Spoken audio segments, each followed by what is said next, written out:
There's a photograph taken from space that shows Earth as a pale blue dot suspended in a sunbeam. When astronauts first saw our planet from the moon, many wept. Not from sadness, but from a sudden understanding that everything they knew, every face, every fear, every triumph, existed on that fragile sphere hanging in the darkness. We live our lives believing Earth is vast. We cross continents and call them journeys. We look at oceans and feel their endlessness. But what if I told you that this feeling of vastness is just a whisper compared to what lies beyond? This isn't a story about astronomical measurements or scientific formulas. This is about perspective. About standing in your backyard and realizing that the ground beneath your feet is moving through something so immense that even our largest concepts begin to crumble. We're going to take a gentle journey outward, step by step, breath by breath. We'll watch Earth grow smaller, not through numbers, but through feeling. By the end, you'll understand not just how small Earth is, but what that smallness truly means. Let's begin where all journeys start, at home.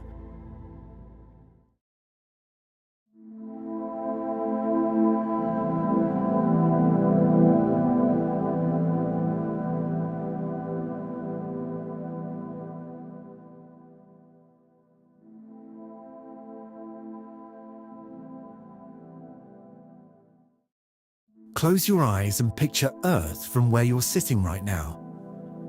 Maybe you're in a room with walls painted a familiar color. Maybe there's a window nearby where light filters through. Outside that window, there's a street. Beyond that street, a neighborhood. Beyond that, a city or town or stretch of countryside. This is your world. The world you touch. The world that touches you back. Earth feels solid because you can press your hand against it. It feels permanent because it was here before you arrived and will remain after you leave. Every morning, the sun rises from the same direction. Every night, stars appear in patterns your ancestors recognized. There's a rhythm to this place that makes it feel like the center of everything. Think about the oceans. If you've ever stood at the edge of the sea, you know that feeling. The horizon stretches so far that it curves away from your vision. The water moves in endless patterns, each wave different from the last. You could sail for days and still see nothing but water in every direction. That ocean feels infinite when you're standing in it. Think about mountains. Some peaks take days to climb.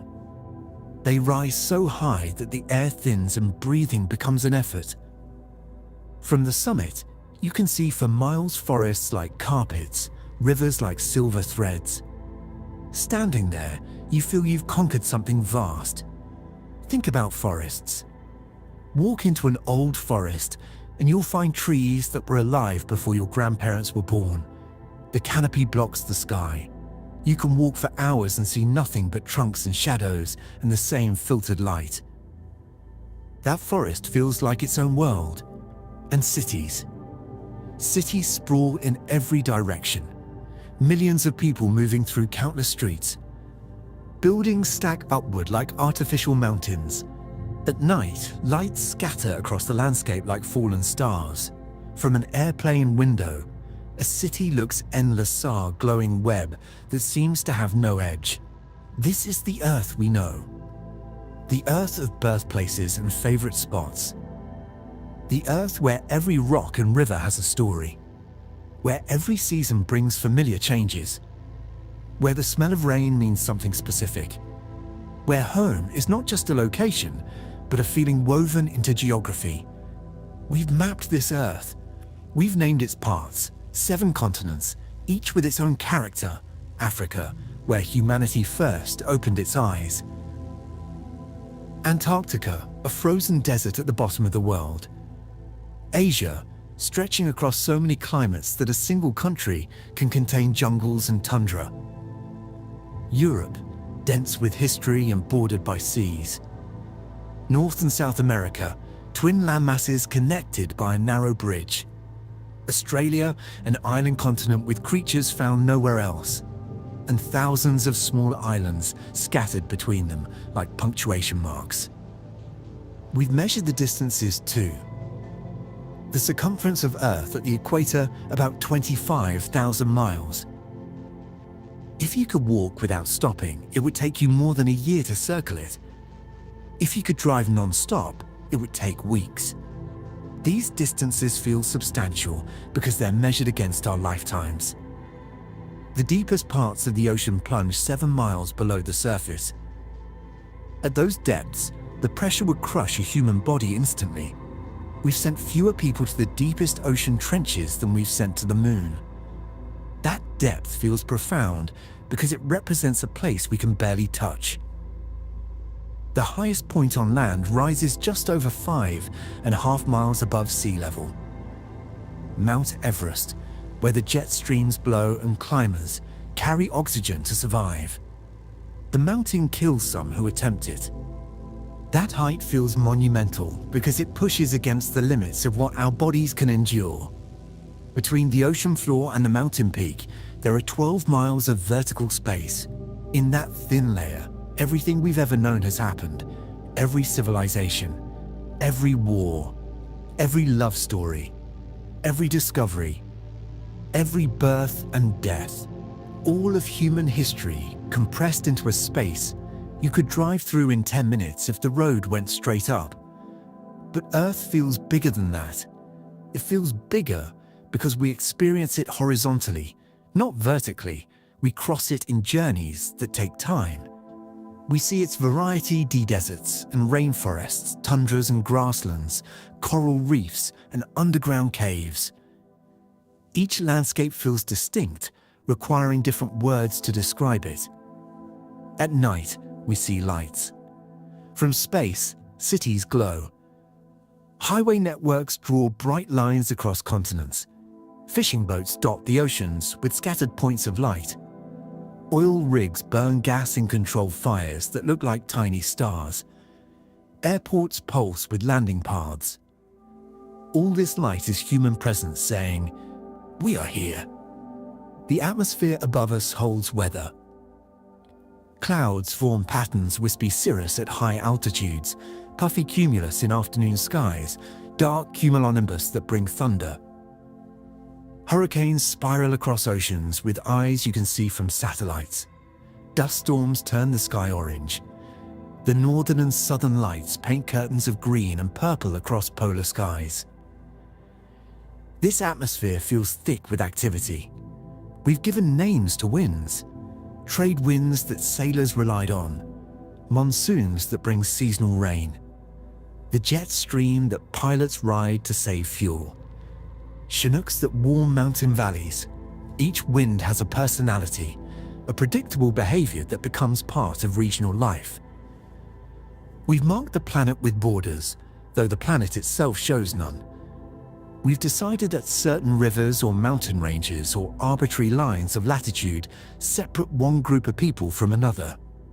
We've drawn maps that show these divisions in different colors, as if the land itself changes when you cross from one nation to another. But beneath those invented borders, Earth is continuous. Plate tectonics shift continents at the speed fingernails grow. Earthquakes remind us that the ground isn't as solid as it seems. Volcanoes bring molten rock from below, creating new land while destroying what was there before. The planet is alive in a geological sense, breathing and shifting on timescales that outlast human civilizations. Earth has been here for more than 4.5 billion years.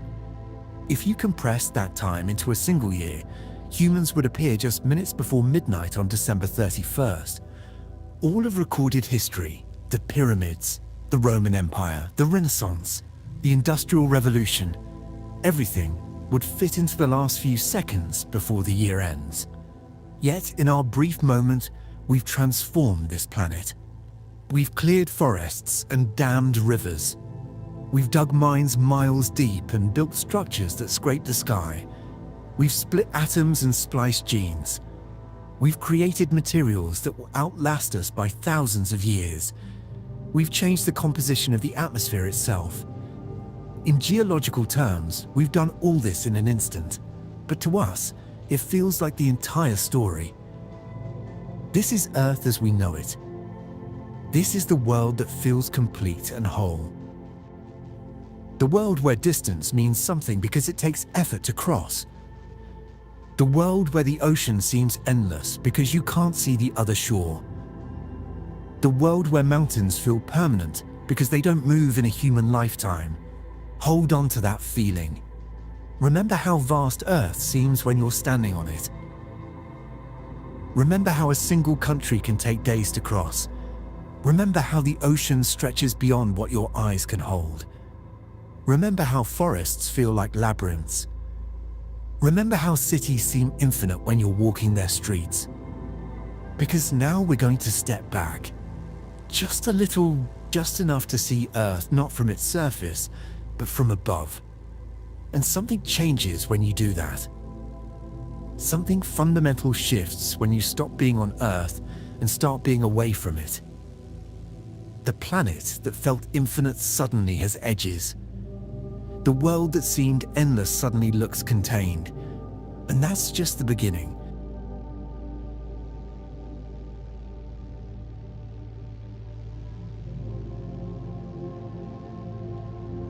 Imagine you could rise straight up from where you're sitting. Not fast. Not like a rocket launch. Just a slow, steady ascent. A gentle lifting that takes you higher than any bird has ever flown.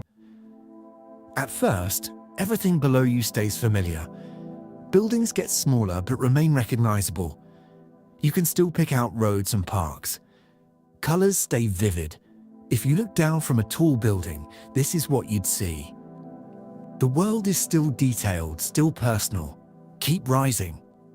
Now you're higher than commercial airplanes fly. The ground below starts to lose its texture.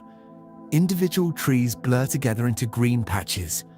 Roads become thin lines. Cities flatten into organized grids of light and shadow. You can no longer see people. You can no longer see cars moving. What was once intimate becomes abstract. The sky around you is darkening. Not because the sun has set, but because there's less air to scatter its light.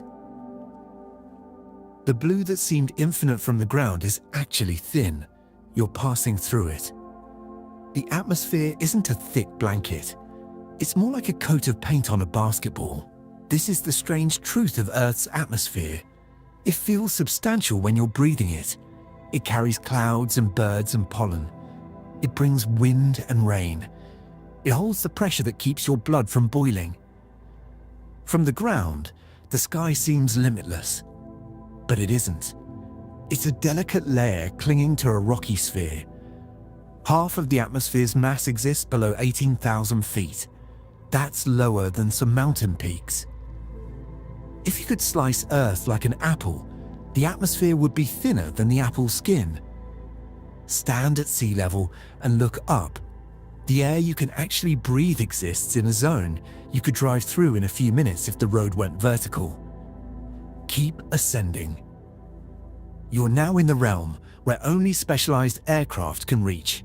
The air is so thin that ordinary engines can't find enough oxygen to burn fuel. Human lungs couldn't extract enough oxygen to stay conscious. The temperature is dropping fast. Outside your imaginary vehicle, it's well below freezing, even if the ground below is experiencing summer heat. Look down now. Earth is beginning to curve. This is the moment that changes everything. When you're on the surface, the planet seems flat because you can only see a tiny portion at a time. Your horizon is limited by how far light can travel before the curve of Earth blocks it. But up here, you can see that curve. You can see the edges where the land meets something else, black of space. The atmosphere is visible now as a layer, a thin blue line between the solid planet and the infinite darkness above. It glows softly, lit by the sun from an angle that you never see from the ground. This glow is called the air glow. It's created by chemical reactions in the upper atmosphere. From here, you can see that the air isn't uniform. It has structure. Layers of different density catch light differently. At this height, maybe 60 miles up, you're technically in space. But you can still see the atmosphere below you. It hasn't ended. It's just become too thin to scatter much light. Satellites orbit above this, but they still experience atmospheric drag. Over time, even in this near vacuum, they slow down and eventually fall back to Earth. Space doesn't start suddenly. It's a gradual thinning, like how a beach slowly becomes ocean. Look at Earth from here. It's no longer where you are. It's where you were. The planet is below you now, separate. You can see multiple countries in a single glance. Weather systems sprawl across entire continents. A hurricane that would dominate the news on the ground looks like a white spiral, beautiful and terrible at once, spinning slowly over an ocean. The continents are recognizable.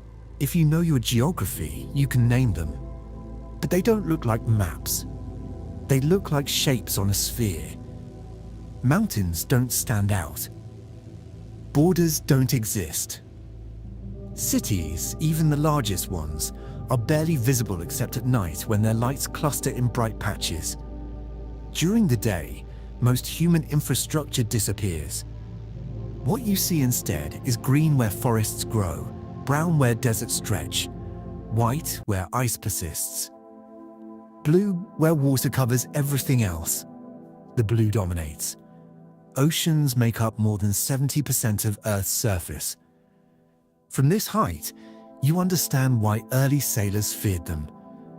They extend in every direction. If you were to fall from here into the Pacific Ocean, you could land 1,000 miles from any shore. The water that seems so local when you're standing beside, it is actually a connected system wrapping around the entire planet. But even more than the blue of water, there's the blue of atmosphere. That thin shell is what makes Earth different from every other planet we've observed. It's the reason there's life here. It filters the sun's harshest radiation. It burns up most meteors before they reach the ground. It distributes heat from the equator to the poles. It holds the water vapor that becomes rain. It carries sound so you can hear voices and music and thunder. Without it, Earth would be as silent and dead as the moon. The surface temperature would swing from scorching when facing the sun to freezing when turned away. There would be no wind, no weather, no blue sky, just rock and regolith under black emptiness. The fragility is obvious from here. This shell of air that enables everything is thinner than the skin of an onion. You could punch through it in a matter of minutes if you could fly straight up. It's held in place only by Earth's gravity. It can't escape into space, but it's not thick either. It's a compromise between forces, enough to be useful, but barely, and it's temporary. Not in human terms. The atmosphere will outlast our civilizations. But in cosmic terms, it's a fleeting thing. Mars once had a thicker atmosphere. Venus' atmosphere became toxic. Earth's atmosphere is breathable because of a precise balance of factors that won't last forever. The sun is slowly brightening. Eventually, billions of years from now, Earth's oceans will boil away and the atmosphere will change. This blue shell is a moment in the planet's life, not a permanent feature. From this height, you can see clouds casting shadows on the ground. Those shadows are hundreds of miles long. A storm system that seems local from below is revealed as part of a larger pattern. Clouds form lines where air masses collide. They spiral around low-pressure zones. They cluster over mountains where air is forced upward. The atmosphere isn't just sitting there. It's churning constantly, redistributing energy, trying to balance temperatures that the sun keeps unbalancing. You can see the terminator now, the line between day and night sliding across the planet. It doesn't move like sunset feels from the ground. From here, the shadow moves fast, sweeping across the surface at 1,000 miles per hour at the equator. Cities disappear into darkness and their lights click on. The transition is sharp because the atmosphere is too thin to scatter much light once the sun dips below the horizon. At the poles, the atmosphere does something special. Charged particles from the sun follow Earth's magnetic field lines and crash into air molecules, making them glow. The auroras. From the ground, they're curtains of light dancing across the sky. From here, they're glowing rings around the polar regions, green and occasionally red, pulsing with the rhythm of solar wind. The atmosphere protects Earth from that wind. Without it, charged particles would strip away water and sterilize the surface. Mars lost most of its atmosphere billions of years ago, and the solar wind has been scouring its surface ever since. Earth's magnetic field helps, but the atmosphere is the main shield. A shield you could drive through faster than your morning commute. Look at the limb of Earth, the edge where the planet curves away. The atmosphere makes a visible gradient. Near the surface, it's opaque with weather. Higher up, it becomes translucent. Higher still, it's just a faint glow. Then nothing. Just the blackness of space and the hard light of stars that don't twinkle anymore because there's no air to disturb their light. This is the shell we live inside. This is the container for everything we've ever called home. Every breath you've ever taken came from this thin layer. Every gust of wind that's ever blown, every cloud that's ever formed, every raindrop, every snowflake, all contained in a zone so narrow that if Earth were the size of a basketball, the atmosphere would be thinner than a sheet of paper wrapped around it. And we're changing it. From here, you might see smoke from wildfires, brown smudges of pollution over industrial regions. The slow creep of desertification. Changes that happen faster than the planet's natural rhythms. The atmosphere isn't just a passive shell, it's a mixture of gases in a specific balance. Add too much of one gas and the balance shifts. The temperature changes. Weather patterns shift. Ice melts. Seas rise. The fragility you see from up here isn't just visual, it's real. But don't let that overshadow the beauty. Because from this height, Earth is beautiful. The swirls of white clouds against blue water. The greens and browns of land. The shimmer of sunlight on ocean waves, creating patterns that shift like living things. The thin crescent of atmosphere glowing at the edge. No other planet we've seen looks like this. None have this color. None have this delicate balance between rock and water and air and life. Hold on to this image, Earth wrapped in its fragile shell. Still whole, still detailed enough to recognize. Still home, just seen from a distance. Because now we're going to move farther away, and that thin blue line is about to become even thinner.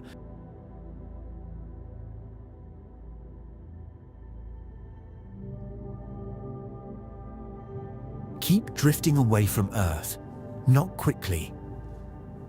There's no rush here. Let the planet shrink slowly beneath you. The curve becomes more pronounced. The atmosphere becomes a barely visible outline. Details blur into textures. Continents become obvious shapes you recognize from globes.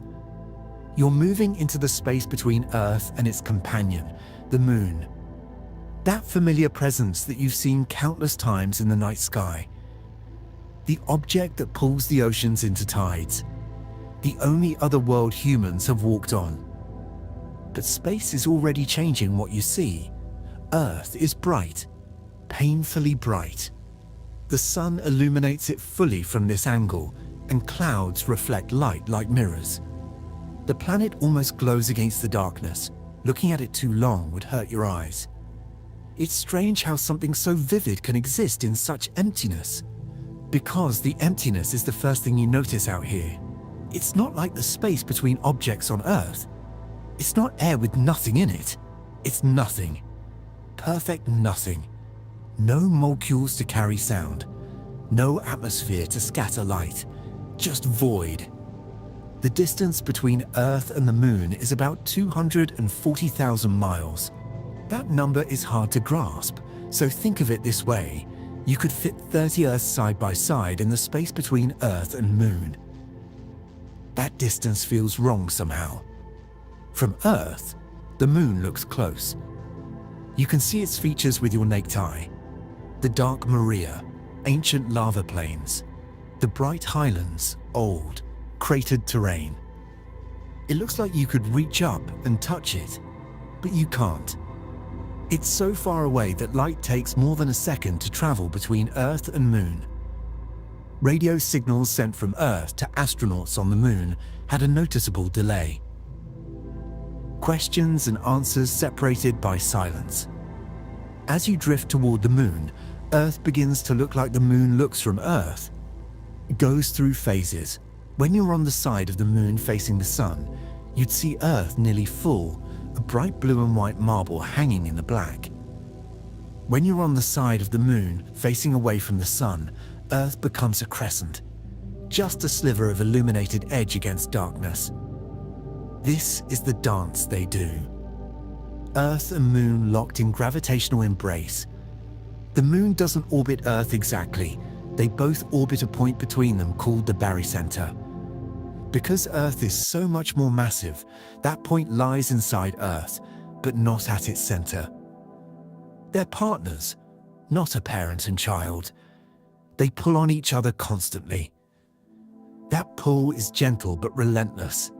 The Moon tugs on Earth's oceans, creating bulges of water on the sides, facing and opposite the Moon. As Earth rotates beneath these bulges, coastlines experience high and low tides. The rhythm of tides has shaped life in the oceans.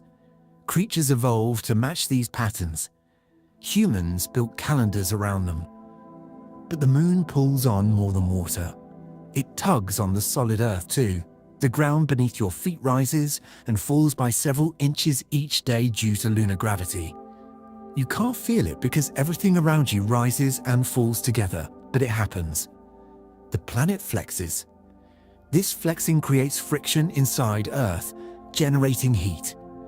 Over billions of years, this friction has slowed Earth's rotation. Days are getting longer. Imperceptibly longer. A day on early Earth was only a few hours. The Moon's pull has been stretching it ever since, and the Moon is moving away.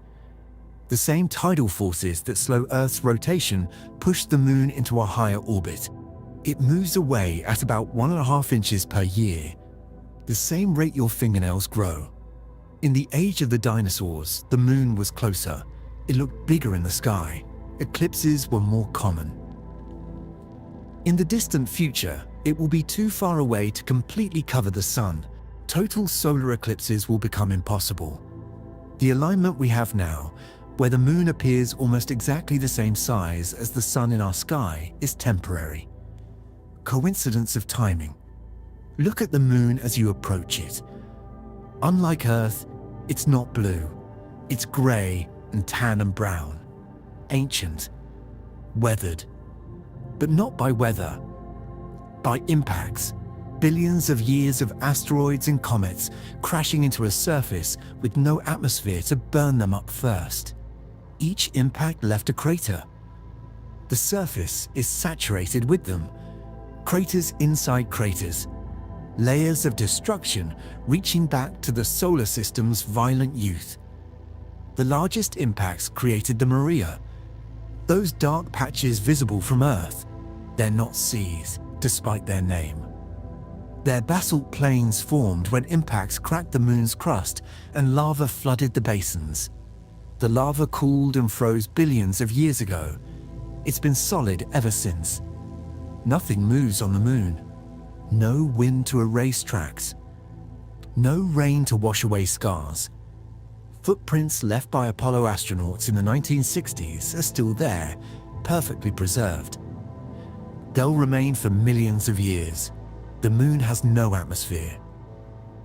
No blue shell like Earth. Nothing to soften the harshness of space. During the lunar day, which lasts about 2 Earth weeks, surface temperatures soar to over 200 degrees Fahrenheit. During the lunar night, equally long temperatures plunge to nearly -300 degrees. There's no air to distribute heat. No buffer against the sun's radiation. Standing on the moon, you'd see stars during the day because there's no atmosphere to scatter sunlight and make the sky blue. From the moon's surface, Earth hangs in the sky. It doesn't rise or set like the moon does from Earth. Because the moon is tidally locked, always showing the same face to Earth, our planet stays in roughly the same position in the moon's sky. It goes through phases, but it doesn't move across the sky. If you're on the near side of the moon, Earth is always visible. If you're on the far side, you never see it, ever. That far side of the moon is often called the dark side, but that's misleading. It gets just as much sunlight as the near side. It's dark to us because we never saw it until spacecraft went around the moon and photographed it. It looks different from the near side. Fewer Maria, more highlands, heavily cratered, older. The reason for the difference is still debated. Maybe Earth's gravity affected how impacts occurred. Maybe it influenced volcanic activity. The asymmetry is a mystery written in rock. The moon has no magnetic field now, but it once did. Ancient rocks show magnetization from billions of years ago. Something inside the moon was molten and churning, creating a magnetic dynamo like Earth's. But the moon is smaller. It cooled faster. The dynamo died. Now there's no protection from solar wind. Particles from the sun hit the surface directly, slowly eroding it into fine dust. That dust is everywhere. It's not like sand on Earth. It's sharp because there's no wind or water to round the grains. It's electrostatically charged from solar radiation. It clings to everything. Apollo astronauts found it got into every seal and joint of their equipment. Smelled strange, like gunpowder, some said. It's made of microscopic glass beads created by meteor impacts flash melting rock. Look back at Earth from the moon. You're now about 250,000 miles away. Earth looks small. Not tiny yet, but small enough to block out with your thumb if you held your hand at arm's length. That world that felt infinite is now something you can obscure with a small gesture. But it's still bright, still vivid, still alive with color. Blue oceans, white clouds, brown and green land. It's the only colored object in a black void dotted with white stars. Everything else is grayscale. The moon beneath your feet, the stars around you. Even the sun is white from here because there's no atmosphere to make it look yellow. Earth is the only source of color in this part of space. You can't see individual countries from here. You can't see cities except as faint smudges of light on the night side. You can't see roads or buildings or forests as distinct things. You see cloud patterns and continent shapes and ocean expanses. Earth has become a portrait, not a landscape. A whole, not a collection of parts. The pull between Earth and Moon is invisible, but you can feel it conceptually. They're bound together, not touching, but never separate. The space between them is empty, but it's not neutral. It's threaded with gravity. Each world feels the other's presence constantly. This connection has existed for more than 4 billion years. The moon probably formed when a Mars-sized object struck early Earth, sending debris into orbit that eventually coalesced. If that's true, the moon is made partly of Earth. They're fragments of the same collision, forever circling each other. This relationship stabilizes Earth. The moon's gravity keeps Earth's axial tilt steady. Without it, Earth's axis would wobble chaotically over millions of years. The climate would swing wildly. Seasons would become unpredictable. Life would have evolved differently, if at all. The moon is a guardian, a quiet presence that keeps Earth livable. From this distance, you can see both objects at once. Earth and moon together, a system. From the moon, Earth goes through a full cycle of phases every month. New Earth, crescent Earth, half Earth, gibbous Earth, full Earth, and back, each phase showing a different portion illuminated by the sun. During a full Earth, the moon is between Earth and the sun. From Earth's perspective, this is a new moon. During a new Earth, the moon is on the opposite side of Earth from the sun. From Earth's perspective, this is a full moon. They mirror each other in reverse. Eclipses happen when the alignment is perfect. When the moon passes through Earth's shadow, you see a lunar eclipse from Earth. The moon turns red because Earth's atmosphere bends red sunlight into the shadow. When the moon passes between Earth and sun, you see a solar eclipse from Earth. The moon blocks the sun perfectly, revealing the sun's corona. These events are rare because the moon's orbit is tilted slightly. Most months, the alignment isn't quite right. But when it is, the sky performs a show humans have watched with wonder and fear for all of history. Hold this image, Earth and moon separated by emptiness. Two worlds linked by invisible forces. One living and vibrant. One dead and grey. One wrapped in air and water. One exposed and silent. Together they're a system, but separate their illustrations of different fates. Earth got lucky. It's the right size to hold an atmosphere. It's the right distance from the sun to have liquid water. It has a moon that stabilizes it. Remove any of these factors, and it might look like the moon, barren, silent, unmarked by life. But we're not done stepping back. From the moon, Earth is still visible, still recognizable, still obviously important. Now we're going to move farther, into the darkness between worlds, and Earth is about to stop being special.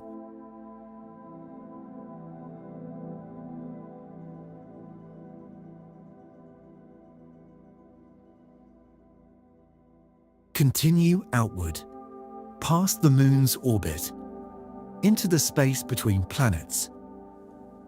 This region has a name, Silnur space, but that's just the beginning. Beyond the moon's orbit, you enter interplanetary space, the realm of the solar system proper. The first thing you notice is how quickly Earth begins to fade. Not because it's moving away from you, you're moving away from it, but because something brighter dominates your view, the sun.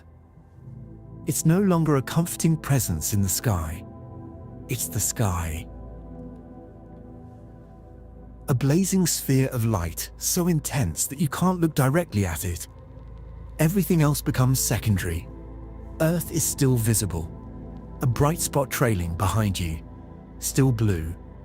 Still distinct. But it's competing now. Competing with the overwhelming luminosity of the star that gives it warmth. From this distance, maybe 1 million miles from Earth, the planet has begun to look like just another object in space. A satellite of the sun, which is the true center of this system. The sun's light floods everything. There's no atmosphere out here to make the sky blue. The sky is black. But it's a black filled with the sun's harsh radiance. Stars are still visible, but they're harder to see. Your eyes have to adjust away from the sun's direction to notice them. The sun drowns out everything nearby with pure brightness. Earth is getting smaller. Imagine holding a marble at arm's length. That's roughly how big Earth appears from a few million miles away, still clearly a sphere. Still showing weather patterns if you look carefully, but diminishing. The moon is no longer visible unless you know exactly where to look. It's too small, too dim, too grey. It's vanished into the glare. Keep moving. You're heading generally outward now, away from the sun. Not toward anything specific, just away. Giving yourself distance. As you go, Earth continues to shrink. The details wash out. Continents blur together. The blue becomes a general impression rather than a specific color. You can still tell it apart from the blackness, but barely. At 10 million miles, Earth is a dot, a pale blue dot, as the famous photograph would later be titled. But even that description is generous.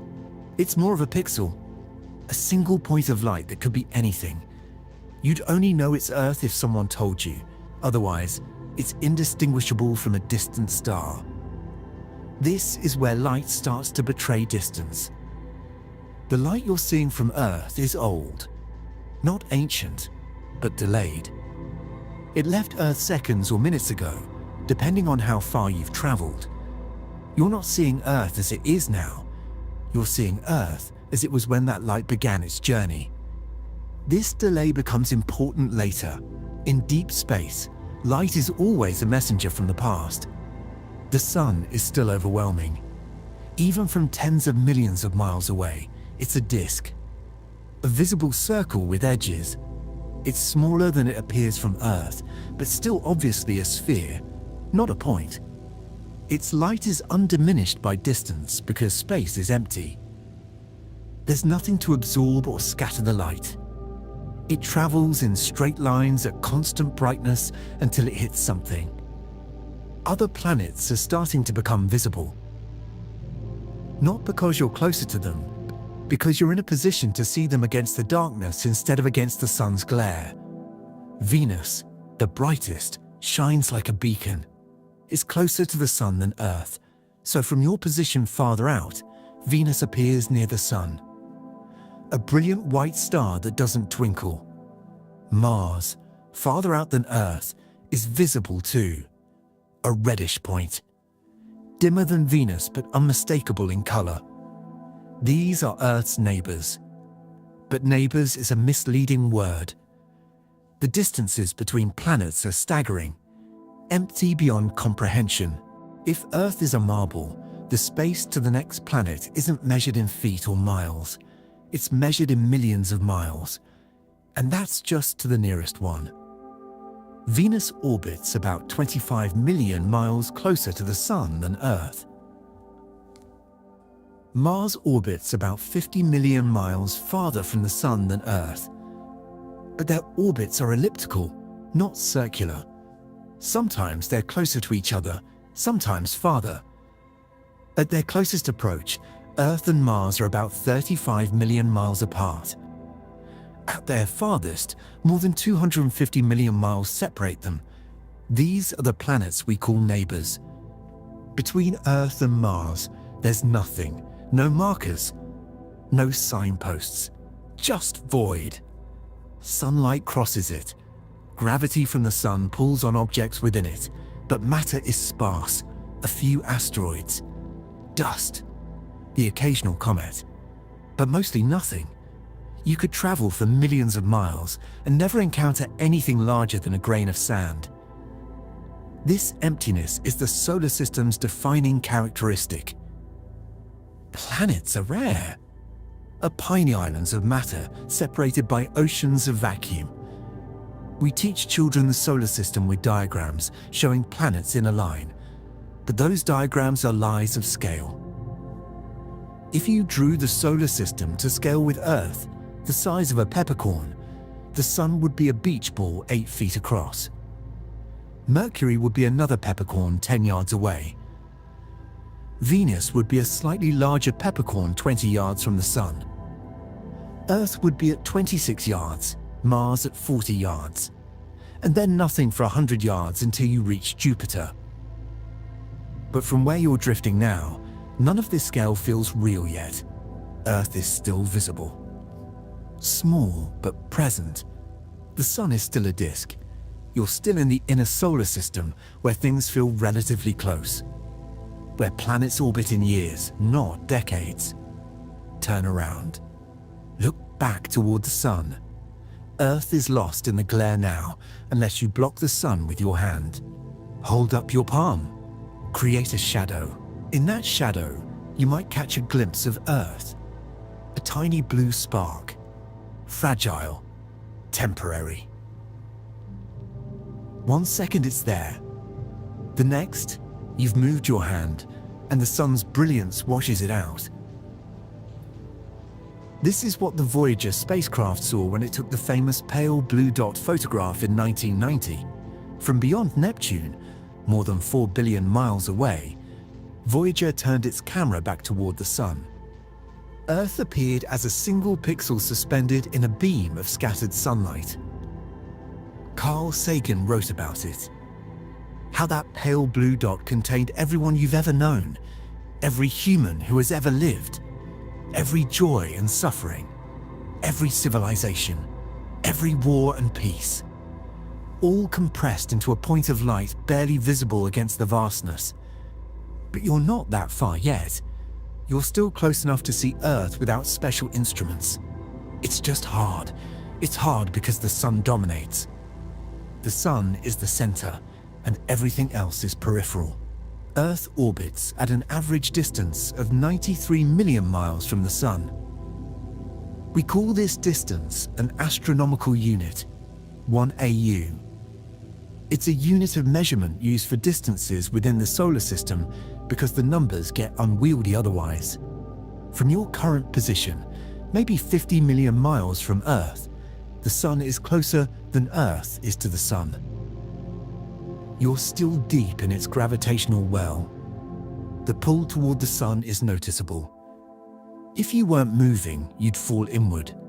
Everything in the solar system is falling toward the sun constantly. The trick is to move sideways fast enough that you keep missing it. That's what an orbit is, a continuous fall that never ends because you're also moving laterally. Earth is falling around the sun at about 67,000 miles per hour. That speed is hard to conceptualize, but it's necessary. Any slower and Earth would spiral inward. Any faster and it would escape, determined by the sun's mass and Earth's distance. Every planet has its own required speed. Mercury races at over 100,000 miles per hour. Neptune drifts at just over 12,000. The farther from the sun, the weaker its pull and the slower you need to move to maintain orbit. From here, you can see the solar system not as a collection of places, but as a structure. A star surrounded by orbiting debris. The planets are the largest pieces, but they're rare exceptions. Most of the debris is small. The asteroid belt between Mars and Jupiter contains millions of rocks. But if you added up all the asteroids, their total mass would be less than Earth's moon. The belt isn't dense, it's sparse. You could fly through it without seeing a single asteroid nearby. Beyond the planets, farther than you can see from here, are more structures. The Kuiper Belt, where icy objects orbit in the outer darkness. The Oort cloud, a theoretical shell of comets surrounding the entire solar system at distances so great that the sun appears as just another star. These regions mark the edge of the sun's influence. Beyond them is interstellar space, the realm between stars. But those distances are still unimaginable from here. Right now, Earth is your reference point, and it's vanishing.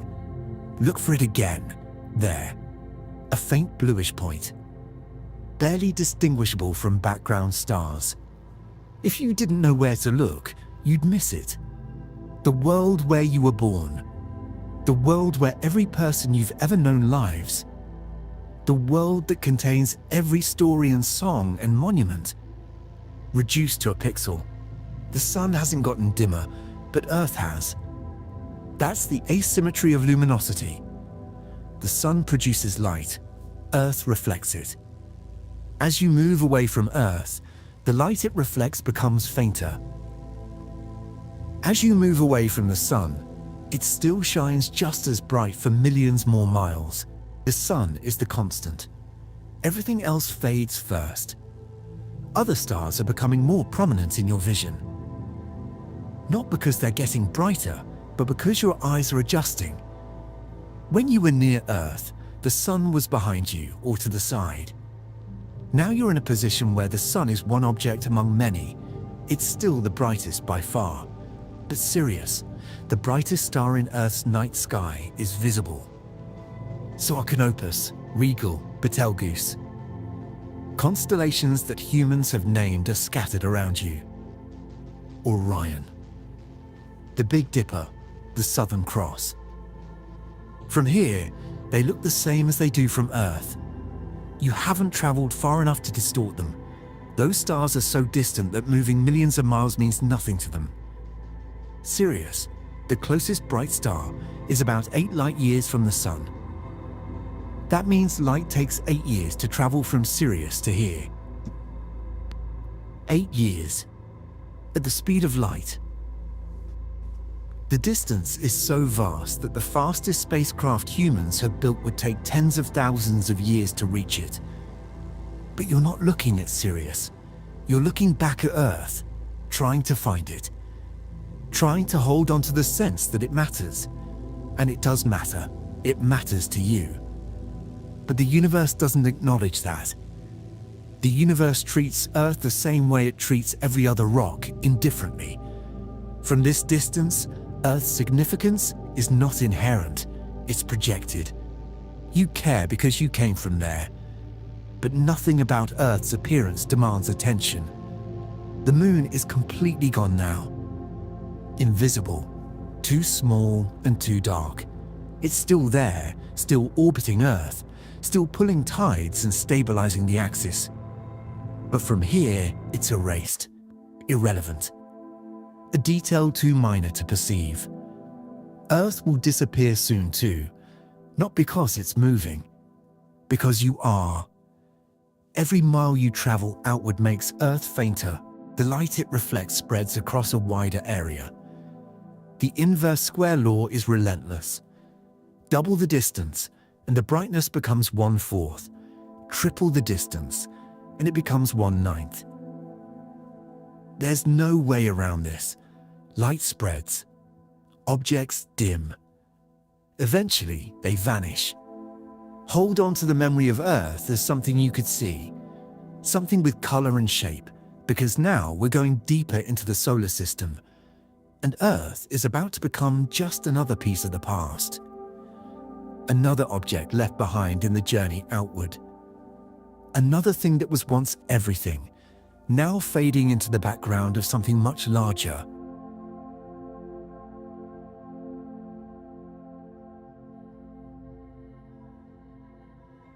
Drift farther.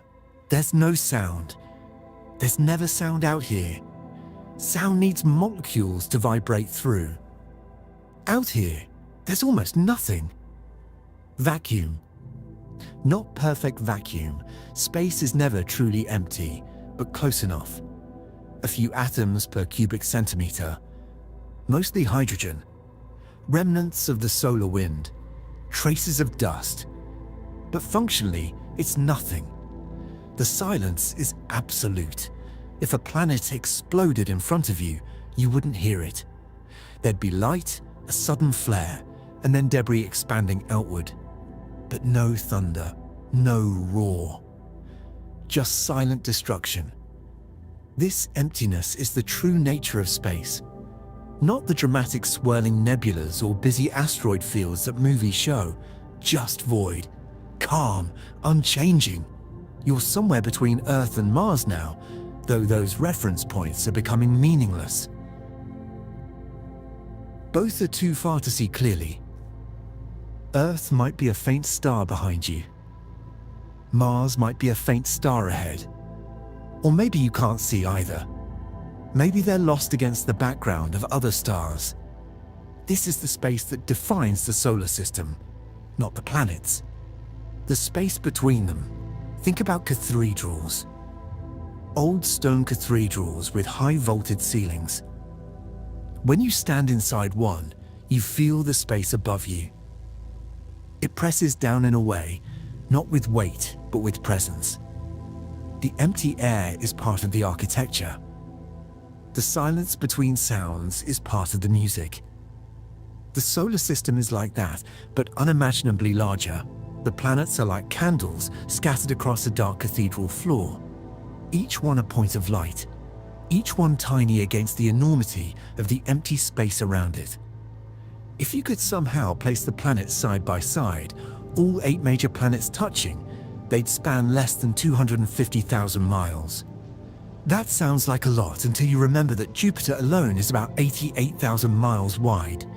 The planets are real. They're substantial, but the space between them makes them irrelevant. Neptune orbits nearly 3 billion miles from the Sun. If you lined up planets from the Sun to Neptune, you'd run out of planets after a tiny fraction of the distance. The rest would be empty room, unfilled space, void extending in every direction. This void isn't hostile. It's not pulling you apart or crushing you. It's just absent. There's no weather here. No wind. No temperature fluctuations because there's no atmosphere to hold or move heat. Objects in space are whatever temperature the balance between absorbed sunlight and radiated heat determines. On the side facing the Sun, things get warm. On the side facing away, things get cold. But there's no medium to transfer that temperature, no air to chill your skin. In vacuum, heat transfer happens only through radiation, slow and inefficient. Dust exists out here, but it's sparse. Microscopic grains scattered across millions of miles. Occasionally, these grains collide with something and vaporize. Occasionally, they clump together over millions of years and form larger objects, but mostly they drift. Particles that might be fragments of ancient comets, bits of asteroids ground down by impacts. Debris from the solar system's formation 4.5 billion years ago. That formation was violent. A cloud of gas and dust collapsed under its own gravity. The center became dense and hot, eventually igniting nuclear fusion. The Sun was born. The leftover material formed a disk around it. Within that disk, particles collided and stuck together. Dust became pebbles. Pebbles became rocks. Rocks became boulders. Boulders became planetesimals. Planetesimals became planets. The process took tens of millions of years. It was messy. Objects smashed together. Some merged. Some shattered. The survivors are what we call the solar system. But most of the disk is gone now, swept up by planets or ejected into interstellar space or fallen into the Sun. What remains is this sparse collection of objects separated by vast distances. The solar system isn't full. It's empty with occasional interruptions. Imagine throwing a handful of sand into a cathedral. Each grain represents a piece of matter in the solar system. The space between grains represents the void. That's the ratio. Not even sand in a cathedral. More like a dozen grains scattered across a city. That's how empty space is. Light crosses this emptiness constantly. Photons from the Sun radiate outward in all directions. Some hit planets. Most don't. They travel forever until something stops them. Some photons that left the Sun minutes ago will travel for millions of years before encountering anything. The solar system is transparent. Light passes through it unobstructed. But light from the Sun gets weaker with distance. Not because the light itself changes, but because it spreads. Imagine a flashlight. Close to the bulb, the light is concentrated. Farther away, it spreads into a wider circle. The total amount of light is the same, but it's distributed over a larger area. The same principle applies to the Sun. At Earth's distance, sunlight delivers a certain amount of energy per square meter. At Mars's distance, it's less than half. At Jupiter's distance, it's less than 4%. At Neptune's distance, it's 1/10 of 1%. This dimming changes everything. On Earth, sunlight is intense enough to warm the surface and drive weather. On Mars, it's weaker. Thin atmosphere. Cold surface. On Jupiter, sunlight barely matters. The planet radiates more heat from its interior than it receives from the sun. On Neptune, the sun is just a bright star. It provides some light, but not much warmth. The outer planets are cold, not because they're made of different materials, but because they're so far from the sun that its warmth is negligible. You're still in the inner solar system though. Still where sunlight feels real. Still where the sun is a visible disk, not just a point. Mars orbits at about 1.5 AU from the sun. From Mars, the sun appears about half the size it does from Earth. Still clearly a disk. Still obviously the sun, but smaller. Mars itself is a strange world, red because its surface is rich in iron oxide. Rust. Ancient river valleys suggest water once flowed there. Polar ice caps grow and shrink with the seasons. Dust storms can engulf the entire planet. It's a dead world now, but it might have been alive once. Maybe. We don't know yet. Rovers are there, digging and analyzing and searching for signs of past life. But from your position in space, Mars is just a reddish point. You can't see the rovers. You can't see the valleys or ice caps. You can't see anything but color and vague shape. The asteroid belt lies beyond Mars. Millions of rocky objects orbiting between Mars and Jupiter. Unchanged. Ancient. Meteorites that fall to Earth are often asteroid fragments. We can analyze them in laboratories, measure their age, determine their composition. They're time capsules from an era before planets fully formed. But from your position, the asteroids are invisible, too small, too dark. You're seeing the architecture of the solar system, the spacing, the emptiness, the way matter clusters in specific orbits, but not the details. The solar system is defined by absence more than presence. Gravity is still here though. You can't see it, but it shapes everything. The sun's gravity reaches out across billions of miles, holding planets in their orbits. Each planet's gravity creates a sphere of influence where it dominates over the sun's pull. Earth's sphere of influence extends about 600,000 miles, farther than the moon. Inside that sphere, objects orbit Earth. Outside, they orbit the sun. Every planet has a similar sphere. They're islands of local influence in a sea of solar dominance. Gravity isn't uniform either. Planets perturb each other's orbits slightly. Jupiter, the most massive planet, influences everything. Asteroids and comets are nudged by Jupiter's gravity. Some are ejected from the solar system. Some are flung inward toward the sun. Jupiter acts as a cosmic vacuum cleaner, protecting the inner planets from some impacts, but also as a sniper, occasionally redirecting objects toward those same inner planets. Its influence extends far beyond its physical size. You won't see Jupiter yet, not from here. It's too far. Jupiter orbits at about 5 AU from the Sun. That's 5 times farther from the Sun than Earth. In the emptiness of space, the distance is enormous. It takes light over 40 minutes to travel from the Sun to Jupiter. Radio signals sent from Earth to spacecraft at Jupiter have a similar delay. Conversations are impossible. You send a command and wait nearly an hour for a response. But even though you can't see Jupiter, you're in its domain. Its gravity affects everything in the solar system to some degree. Orbits precess slightly because of Jupiter's pull. Resonances form, patterns where orbital periods sync up. Some asteroids orbit the Sun exactly twice for every one Jupiter orbit. Others orbit exactly 3 times for every 2 Jupiter orbits.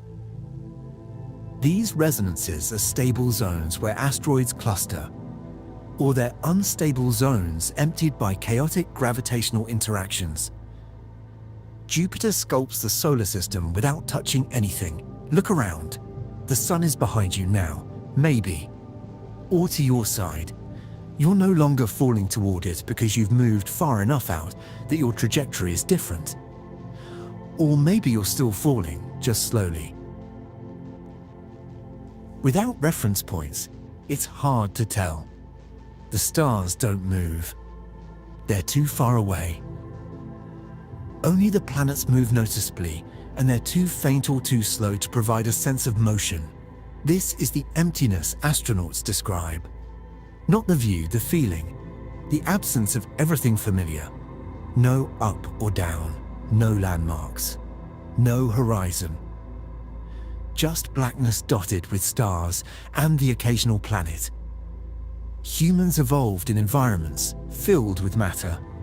Air, ground, water, trees. Out here, there's nothing to hold on to. Nothing to navigate by except distant points of light. And it's quiet, profoundly quiet. Not the quiet of a library or a forest. The quiet of non-existence. Sound doesn't just fade away. It never exists. Your heartbeat is the only sound. You're breathing. The hum of whatever machine is keeping you alive, if you're lucky. Otherwise, silence. Complete and eternal. This silence makes you realize something. The solar system isn't a place humans were meant to visit. It's not hostile. It's not trying to kill you, but it's indifferent. There's no air because there's no mechanism to hold it. There's no warmth because the sun is far away. There's nothing to eat, nothing to drink, nowhere to stand. Every human who has entered this void has done so inside a metal bubble, carrying a piece of Earth with them. We can't survive out here naked. We can only visit briefly, protected. Yet this emptiness is beautiful in a way. Beautiful because it's pure. There's no pollution, no decay. Nothing rots in vacuum. Objects that enter space stay preserved. The footprints on the moon will outlast human civilization. Spacecraft sent to the outer planets will drift in the darkness long after Earth is gone. This emptiness is eternal. It was here before the solar system formed. It will be here after the sun dies. And we're still in the shallow end. The inner solar system, where planets are close and sunlight is bright. Beyond this is more emptiness, more distance. Planets farther out than you can imagine from here, and beyond those, the true edge of the sun's influence, and beyond that, the stars, but for now, float here. In the quiet between worlds, where Earth is a memory and destination doesn't matter, where time passes but nothing changes. This is the cathedral, and the planets are just dust.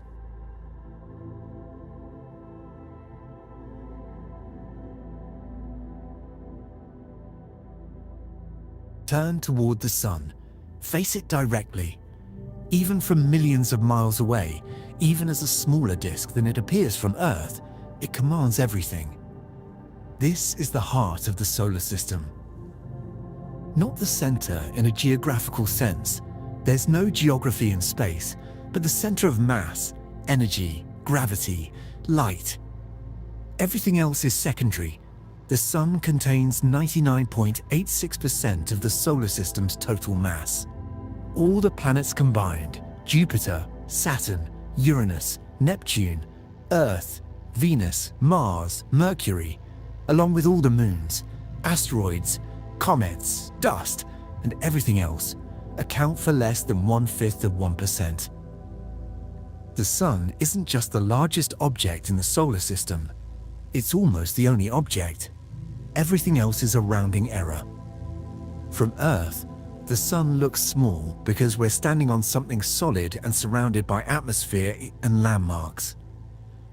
It's just a bright circle in the sky. We glance at it and look away because it hurts. We measure our days by it. It rises and sets, and we barely think about what it is. But out here, Away from Earth, away from context, the sun reveals itself as what it truly is, a star. A sphere of plasma so hot that atoms are torn apart into charged particles. A fusion reactor converting mass into energy, a rate of 4 million tons per second. Every second, the sun consumes 4 million tons of its own mass and converts it into energy. That energy radiates outward as light and heat. It takes about 8 minutes for that light to reach Earth. It takes longer to reach the outer planets, but it's constant, relentless. The sun has been doing this for about 4.6 billion years. It will continue for another 5 billion years before its fuel runs low. The light you're seeing now left the sun's surface minutes ago, depending on your distance. But that light began its journey much earlier. Photons created in the sun's core by fusion reactions can't escape immediately. The sun is too dense. Photons bounce around inside, absorbed and re-emitted countless times. It takes thousands of years for a photon to random walk its way from the core to the surface. Once it reaches the surface, it flies free, traveling through space in a straight line until something stops it. Some of that light is hitting you. Even from tens of millions of miles away, sunlight is intense. There's no atmosphere to filter it, no ozone layer to block ultraviolet, no clouds to soften it. It's raw starlight, and it's dangerous. Prolonged exposure would burn skin, damage eyes, increase cancer risk. This is why spacesuits have reflective visors, why spacecraft need thermal protection. The sun's radiation is harsh because nothing mediates it. But most of the sun's light misses everything. It radiates outward in all directions. The tiny fraction that hits Earth is enough to power all of life, drive weather, warm the oceans. But that's a minuscule portion.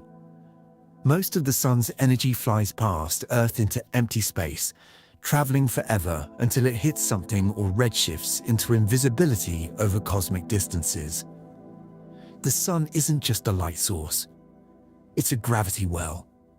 Its mass warps space around it. Imagine a heavy ball placed on a stretched rubber sheet. The sheet curves around the ball. Objects placed on the sheet roll toward the ball.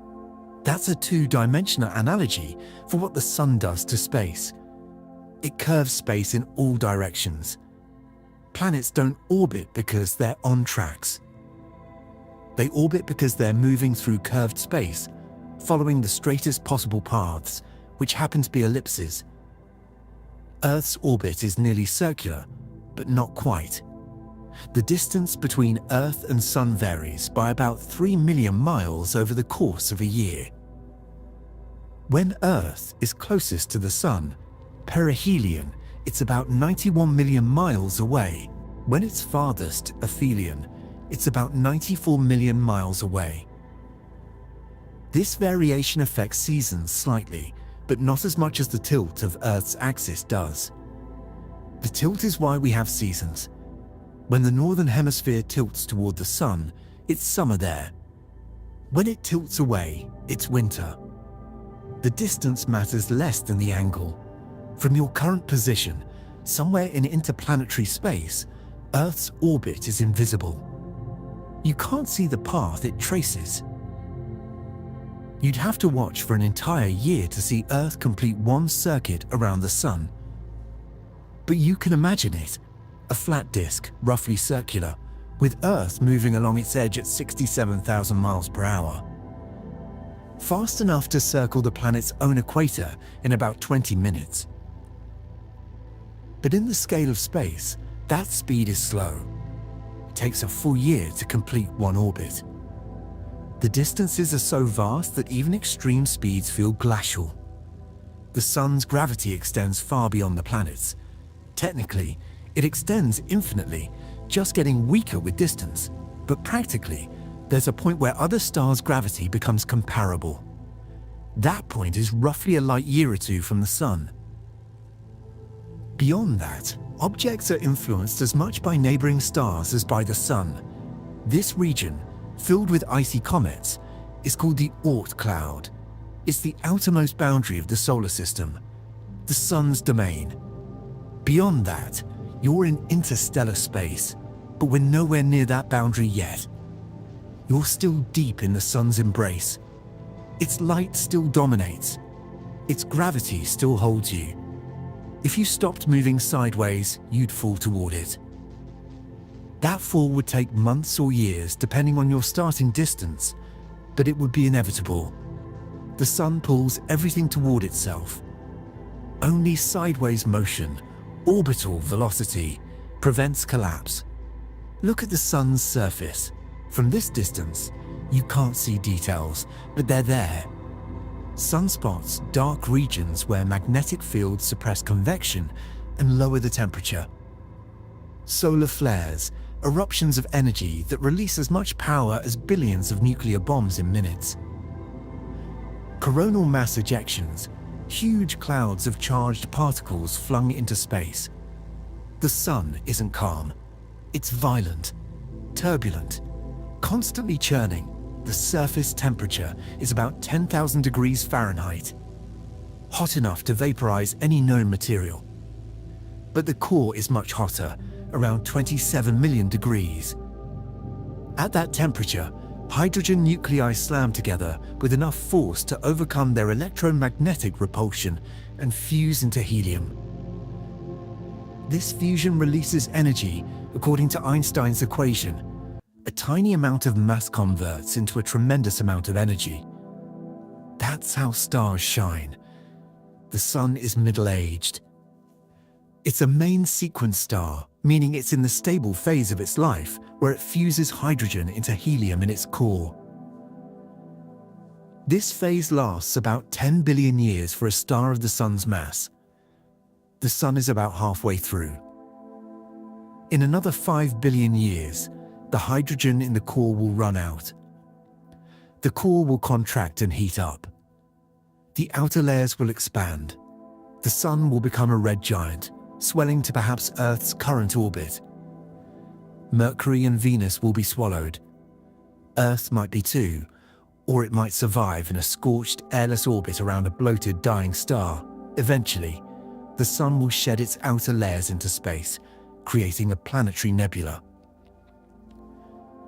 The core will collapse into a white dwarf, a dense remnant about the size of Earth, but containing half the Sun's original mass.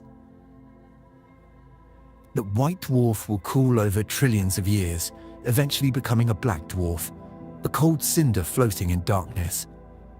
But this is so far in the future that the universe itself might not last that long in a form we'd recognize. For now, the Sun is stable. It's been stable for billions of years. It will remain stable for billions more. This stability is rare. Most stars vary. Some pulse. Some erupt. Some are binary systems where two stars orbit each other, creating complex interactions. The Sun is solitary and steady. That steadiness allowed life to develop on Earth. If the Sun varied significantly, Earth's climate would swing wildly. Life might not have survived. But from Earth's perspective, the Sun is more than a physical object. It's a symbol. Cultures have worshipped it. Mythologies have personified it. Calendars have been built around it. The Sun governs time, days, seasons, years. It governs agriculture, when to plant, when to harvest. It governs migration patterns in animals. It governs human mood. Sunlight affects serotonin levels. We are shaped by the Sun in ways we rarely acknowledge. Out here, away from Earth, the Sun loses some of that cultural weight. It's not a god. It's not a symbol. It's a star. A common type of star. There are billions of stars in the galaxy similar to the Sun. Some slightly larger, some slightly smaller, some hotter, some cooler. The Sun is unremarkable in the cosmic catalogue. A yellow dwarf star of spectral type G2V, average mass, average luminosity, average lifespan. But it's our star. The one that happened to have planets. The one that happened to have a planet at the right distance with the right conditions for life. From where you're floating, that planet is invisible, lost in the glare. A forgotten spark in the overwhelming presence of the star that made it possible. Earth doesn't matter to the sun. The sun would shine the same whether Earth existed or not. It shone for millions of years before Earth formed. It will shine for billions of years after Earth is gone. The relationship is one-sided. Earth depends entirely on the sun. The sun doesn't notice Earth at all. This is a humbling thought. We live on a world that orbits a star that doesn't care. The sun gives us light and warmth, but not intentionally. It radiates energy in all directions because that's what stars do. Earth just happens to be in the path of some of that energy. If Earth moved, the sun wouldn't change. If Earth vanished, the sun wouldn't dim. Yet that indifference is also comforting. The sun's steadiness means we can rely on it. It will rise tomorrow. It will set tomorrow night. The seasons will continue. The sun doesn't play favorites. It doesn't punish or reward. It just exists, burning hydrogen, radiating light, anchoring the solar system with its gravity. From this distance, you can see the sun's influence on everything. The way planets orbit in the same plane because they formed from the same disk. The way their orbits are spaced, inner planets close together, outer planets farther apart. The way light dominates the inner system and fades in the outer system. The way heat shapes atmospheres, thick on Venus, thin on Mars, non-existent on Mercury. The sun created this structure. Its gravity gathered the material. Its heat drove volatile materials outward during the solar system's formation. Its radiation strips atmospheres from planets too small or too close to hold them. Its light powers photosynthesis on Earth, which produces oxygen, which enables complex life. The sun is the architect, even though it never intended to build anything. Look at the stars beyond the sun. Thousands of them visible even with the sun in your field of view. Each one a sun in its own right. Each one possibly surrounded by planets. Each one shining because it's fusing hydrogen into helium, just like our sun. Some of those stars are larger. Some produce more energy. Some will die in supernova explosions. Some will become black holes. The sun is average, but average is common. The universe is full of stars like the sun. And if the sun is common, then Earth might be common too. We don't know yet. We found thousands of planets around other stars. Some are rocky. Some orbit in the habitable zone where liquid water could exist. But we can't see details. We can't detect life remotely. Not yet. Maybe life is rare. Maybe we're alone. Or maybe the galaxy is full of planets with oceans and forests and creatures looking up at their own stars, wondering the same things. From here, those questions feel smaller. Earth is small. The sun is average. The solar system is one among billions. The Milky Way contains 200 billion stars. And there are 2 trillion galaxies in the observable universe. The numbers stop meaning anything after a while. They're just abstractions. But the feeling remains, the sense that we're part of something vast, and our part is tiny. The sun doesn't care, but we do. We care because we're alive. Because we're conscious. Because we can look at the sun and understand what it is. That understanding is rare, maybe unique. It's worth something, even if the universe doesn't notice. Hold on to this image. The sun burning in the darkness. Earth somewhere nearby, invisible, orbiting faithfully. The emptiness between. The light spreading outward forever. This is the solar system. A star and its debris. And somewhere in that debris, Life appeared, not because the universe wanted it to, just because conditions allowed it. A spark in the overwhelming presence of a star that never notices.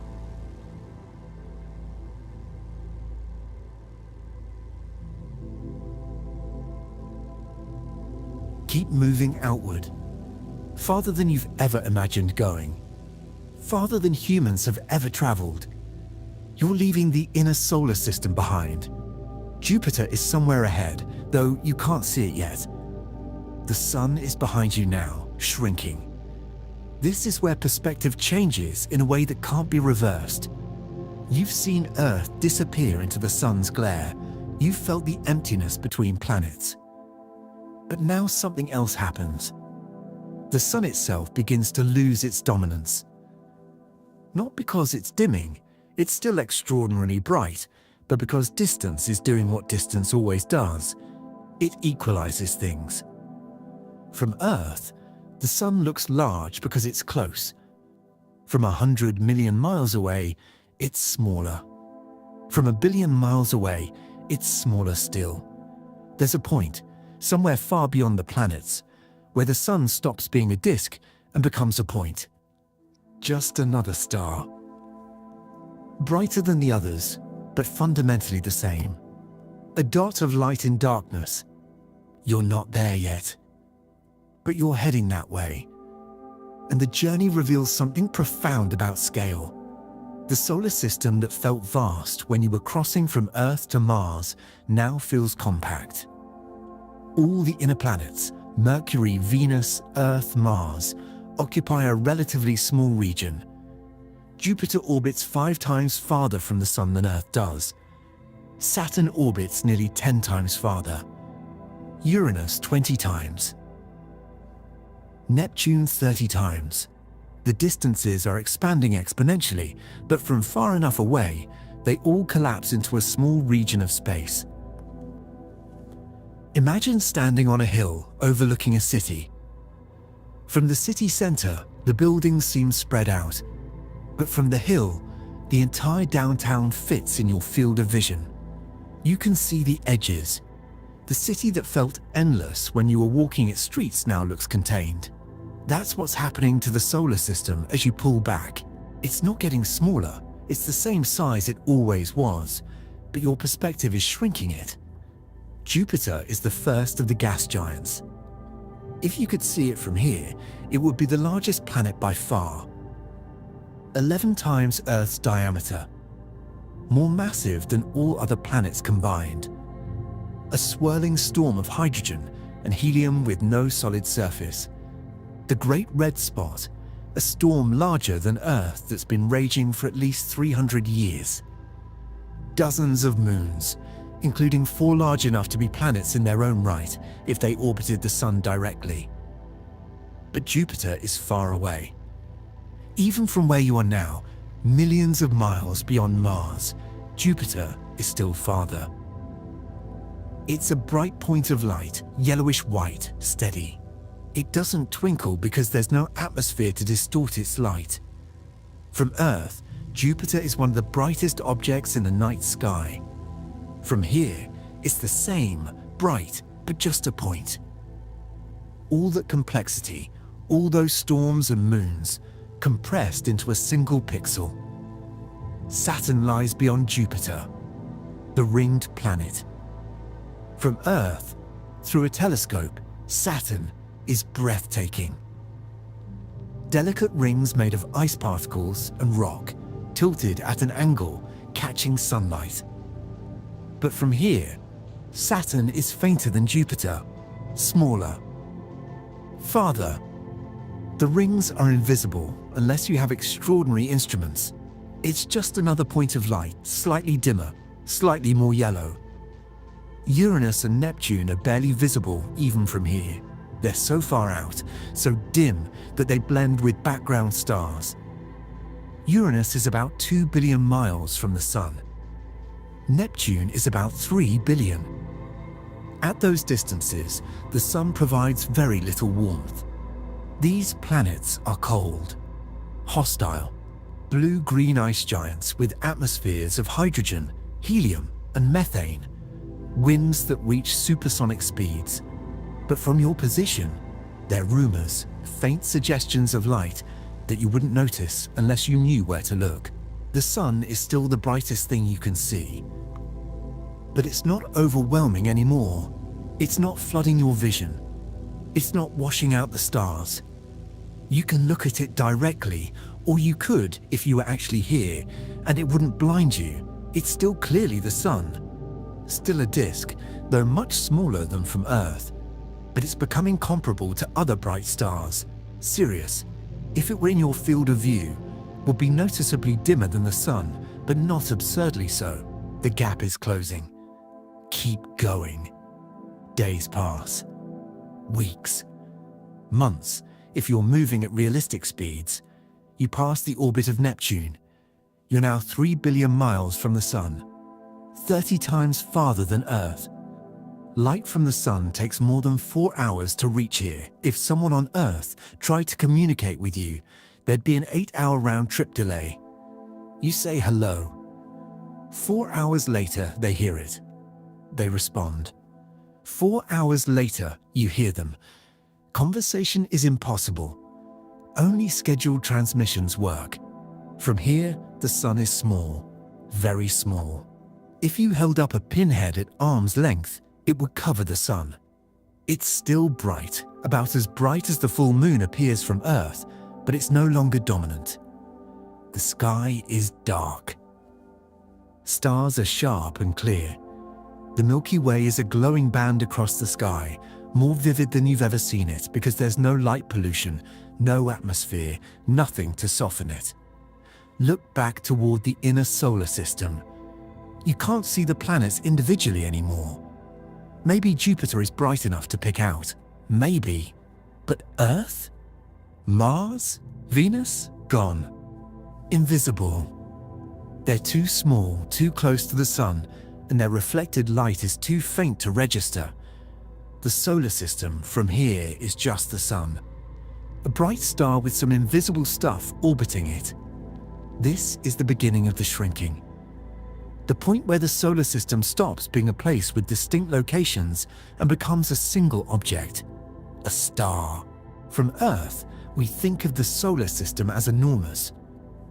We measure it in astronomical units and talk about the vast distances between planets. But from far enough away, all those distances collapse. The space between Earth and Neptune, which is almost 3 billion miles, becomes irrelevant. They're both in the same tiny region of space surrounding the sun. Keep moving. You're entering the realm of the Kuiper Belt now, though you can't see it. The Kuiper Belt is a region beyond Neptune filled with icy bodies. Pluto orbits here. So do thousands of other objects, remnants from the solar system's formation. But they're dark, small, spread out over such vast distances that you'd never see them. You'd have to know exactly where to look and have powerful instruments. The sun continues to shrink. At this distance, maybe 40 or 50 AU from the sun, it's a very bright star, but clearly a star, a point. You can't see its disk anymore without magnification. It's lost the presence it had in the inner solar system. It's no longer the center of everything visually. It's just the brightest object among many. And as you keep going, farther into the outer reaches of the solar system, toward the Oort cloud, the sun dims. Not because it's producing less light. Because you're so far away that the light spreads thin. At 1000 AU, 1000 times Earth's distance from the sun is barely brighter than other stars. It's identifiable only because you know which one it is. The solar system, from this distance, is a star. That's all. Everything else is too faint or too small to see. The Oort cloud is theoretical. We've never directly observed it. But comets come from somewhere, and their orbits suggest a vast shell of icy objects surrounding the solar system. This shell extends perhaps a light year or more from the sun. Objects here orbit so slowly that a single orbit takes millions of years. they're barely bound to the sun. A passing star could disturb them, sending them inward toward the sun or outward into interstellar space. At this distance, the sun's gravity is weak but still present. You're still technically inside the solar system, but it doesn't feel like it. The sun is just a star. The planets are invisible. There's no sense of place, no landmarks. Just the general glow of the Milky Way and the scattered points of other stars. This is the edge, the boundary between the solar system and everything else. Not a hard boundary. There's no wall. Just a gradual transition. The sun's gravity fades. The solar wind, the stream of charged particles flowing from the sun, slows and mingles with the interstellar medium. The heliosphere, the bubble of solar influence, ends somewhere out here. But beyond this, you're in interstellar space, the realm between stars.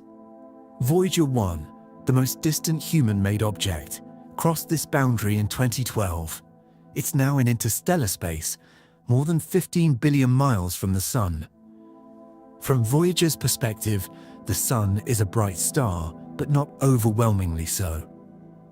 The solar system has shrunk to a point. All the planets, all the moons, all the asteroids, everything is contained in a region that looks like a single star from that distance. Feel that shrinking, not as a calculation, but as a sensation. The world you knew, the solid ground, the sky, the ocean, became a sphere. The sphere became a pale blue dot. The dot became invisible. The sun that warmed that world became smaller. The solar system that contained that sun became a point. Everything collapsed inward, compressed by distance into something you could block with your thumb. And you're not even far yet. Not really. You've traveled billions of miles, but in cosmic terms, you've barely left home. The nearest star to the sun, Proxima Centauri, is more than 4 light-years away. In miles, that's about 25 trillion. Voyager 1, traveling at about 38,000 miles per hour, would take more than 70,000 years to reach it. The solar system is a tiny island in a vast ocean of emptiness. But from here, looking back, the solar system is a memory, a bright point of light that was once everything. The sun, which dominated your view for so long, is now just another star. The planets, which seemed so substantial, are gone.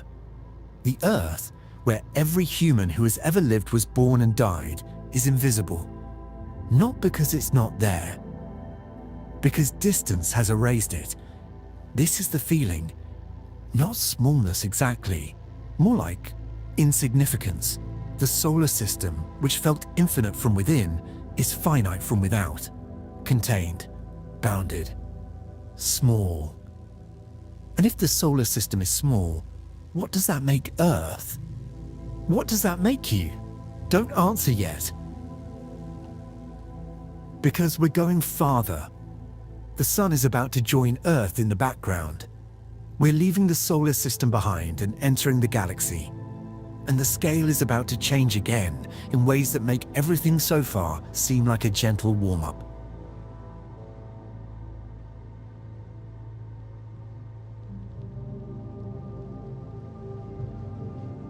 The sun is behind you now, a bright star among stars.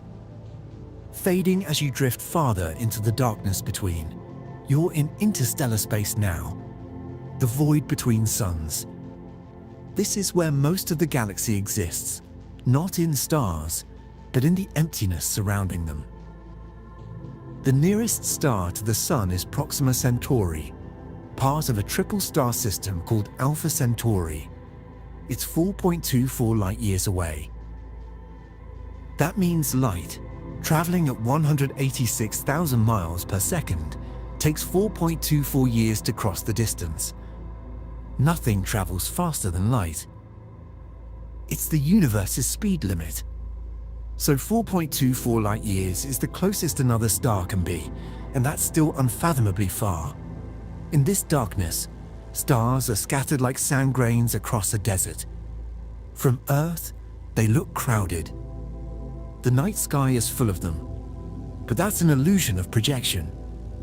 We see them all flattened onto a sphere, compressed into a two-dimensional view. In reality, they're separated by distances that would take human lifetimes to cross even at light speed. The sun is one grain of sand in that desert, and now that you're pulling away from it, you can start to see the desert's shape. Because stars aren't distributed randomly. They're part of a structure, a galaxy, the Milky Way. You can't see the galaxy's full shape yet. You're inside it. That's the problem with being inside something vast. You can only see the parts near you. It's like standing in a forest and trying to understand its shape. You see trees, but not the forest's outline. To see that, you'd need to rise above it. You'd need distance. But even from inside, you can sense the structure. Look around. Stars are everywhere, but they're not uniform. They cluster in a band across the sky, a glowing river of light. The Milky Way is seen from Earth, a pale stripe running from horizon to horizon on clear, dark nights. That band is the galaxy's disk seen edge-on from inside. The Milky Way is a spiral galaxy, a flat disk with arms spiraling outward from a central bulge. The disk is about 100,000 light-years across. The bulge at the center is denser, packed with older stars, and at its very core, a supermassive black hole 4 million times the Sun's mass. The spiral arms contain younger stars, gas clouds, and the birthplaces of new stars, nebulae, where gravity collapses clouds of hydrogen into glowing spheres. The Sun orbits within this disk, about halfway out from the center. It's in a minor arm called the Orion Spur between two major arms, Perseus and Sagittarius. The Sun moves through the galaxy at about 500,000 miles per hour. That sounds fast until you realize it takes about 230 million years to complete one orbit. The last time the Sun was at its current position in the galaxy, dinosaurs had just begun to appear on Earth. The next time it completes an orbit, who knows what Earth will look like? From your position now, drifting away from the Sun, the galaxy is starting to reveal itself. Not as a shape yet, you're not nearly far enough away for that, but as a distribution. Stars are denser in certain directions. The center of the galaxy, toward the constellation Sagittarius as seen from Earth, glows brighter. There are more stars there, older stars, red and yellow and packed close together. In other directions, stars are sparser. Toward the galaxy's edge, the density drops, the disk thins. Beyond the disk is the halo, a roughly spherical region containing globular clusters. These are tight balls of hundreds of thousands of stars, orbiting the galaxy's center in elongated ellipses. They're ancient. Some of the oldest objects in the galaxy. Formed when the Milky Way was young, more than 12 billion years ago, but you can't see those details yet, not without instruments. From here, the Milky Way is still aglow. A concentration of light, a sense of density. The individual stars are points, scattered across your view. Some are bright. Some are faint. Their colors vary. Blue stars are young and hot. Red stars are old and cool. But mostly they're white. Tiny pinpricks against black. Keep moving, not toward anything specific. Just away. Away from the sun. Away from the solar system. Into the space between stars. This region is not empty. It's filled with the interstellar medium, gas and dust spread incredibly thin, roughly 1 atom per cubic centimeter on average. That's essentially vacuum by Earth standards. but across light years, it adds up. The interstellar medium contains mass. It absorbs light. It dims distant stars slightly. It glows faintly when radiation excites it. This medium is where new stars form. Gravity pulls gas into denser regions. Those regions collapse. As they collapse, they heat up. Eventually, the core gets hot enough to ignite fusion. A star is born. Around it, leftover material might form planets. The Sun formed this way 4.6 billion years ago. The Earth coalesced from debris around it. We're all made of recycled star material. The atoms in your body were forged in stars that died before the Sun was born. That's not poetic metaphor, it's literal. Hydrogen and helium formed in the Big Bang. Everything heavier, carbon, oxygen, nitrogen, iron, formed inside stars through fusion. When those stars died, they expelled those elements into space. Some through gentle solar winds, some through violent supernova explosions.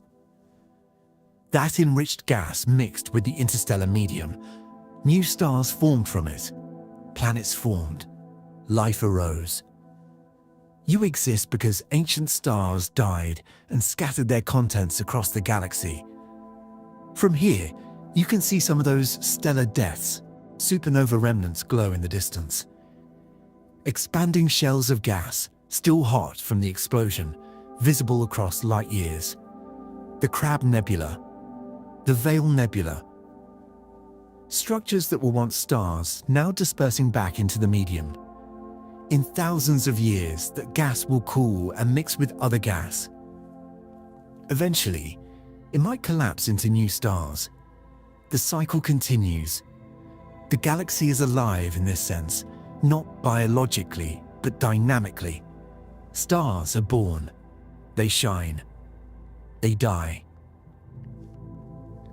Their remains form new stars. It's a slow cycle, playing out over millions and billions of years, but it's constant. The Milky Way has been doing this for more than 13 billion years. It will continue until the gas runs out or the galaxy merges with another. And mergers happen. Galaxies collide, not the stars themselves. Stars are so small and space is so empty that they rarely hit each other, but the galaxies pass through each other. Their gravity disrupts orbits, triggers star formation, reshapes structures. The Milky Way is currently colliding with a dwarf galaxy called the Sagittarius Dwarf. It's tearing the smaller galaxy apart, absorbing its stars into the Milky Way's halo.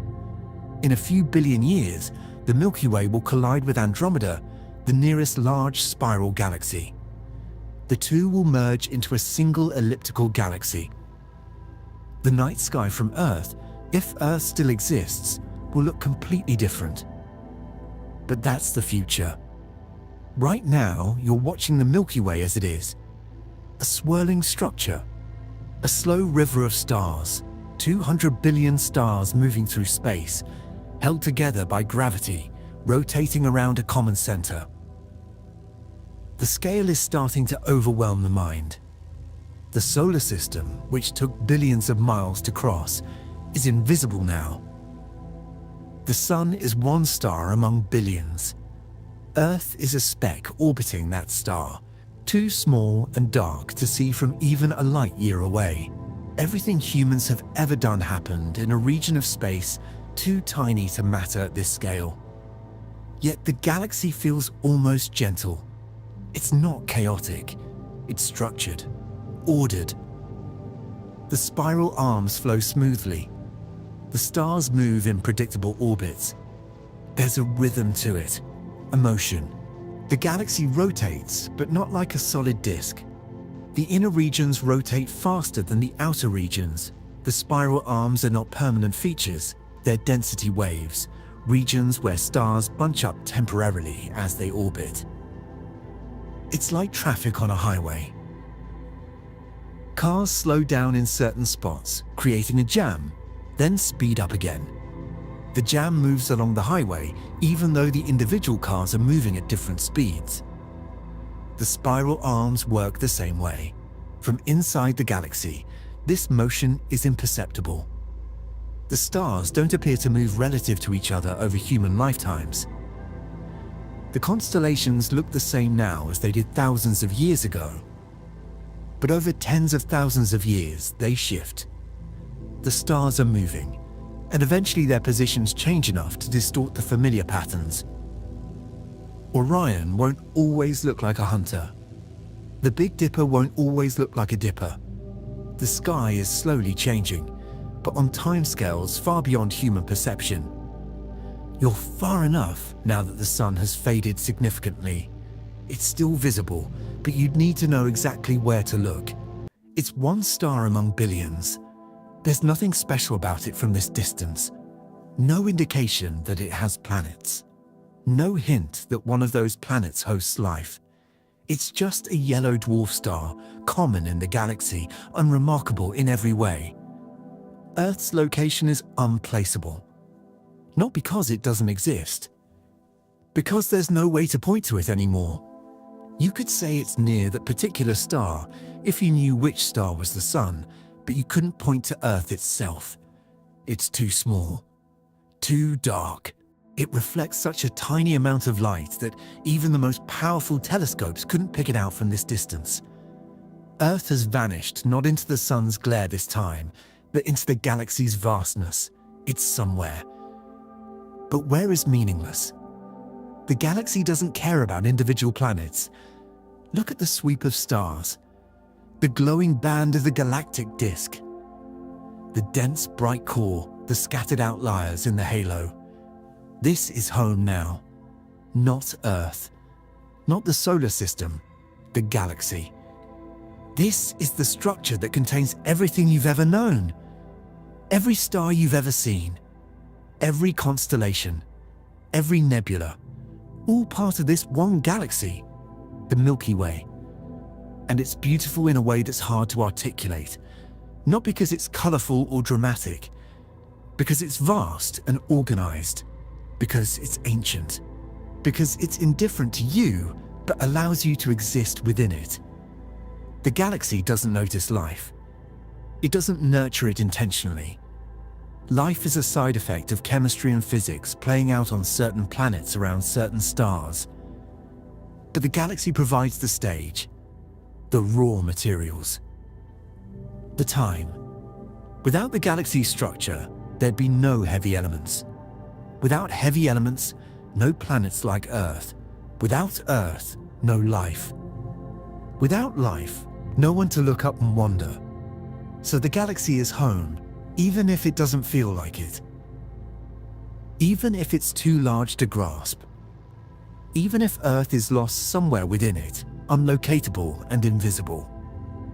The Milky Way is where you come from, where every photon that's ever reached human eyes originated, where every atom in your body was forged. It's a slow river of stars, flowing through space and time, carrying everything you know along with it. And now we're going to step back farther. Away from the Milky Way itself, into the darkness between galaxies. And the scale is about to change one more time.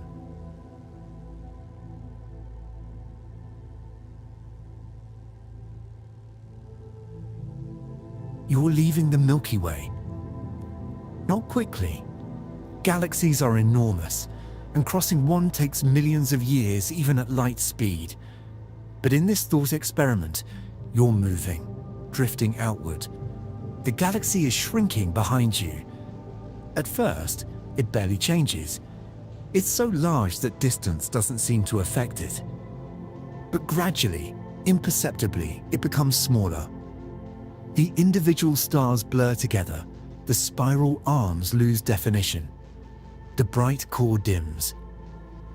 Eventually, the Milky Way stops being a place you're inside and becomes an object you're observing. A spiral galaxy. Flat disk. Bright bulge. Spiral arms trailing outward. It's beautiful from here, delicate, glowing softly against the darkness. But you're not alone anymore. As you pull back, other objects come into view, other galaxies. They're faint at first, smudges of light, hard to distinguish from stars. But as you move farther, they become clearer. They're not stars, they're galaxies. Each one containing billions of stars, each one a structure like the Milky Way. Some are spirals like ours. Some are ellipticals, smooth, featureless blobs of stars. Some are irregular, chaotic, and asymmetric. The nearest large galaxy to the Milky Way is Andromeda. It's about 2.5 million light-years away. From Earth, it's visible to the naked eye on dark nights, a fuzzy patch in the constellation Andromeda. But it's actually huge, larger than the Milky Way. Roughly 1 trillion stars compared to the Milky Way's 200 billion, and it's approaching. The Milky Way and Andromeda are moving toward each other, drawn by gravity. They'll collide in about 4 billion years.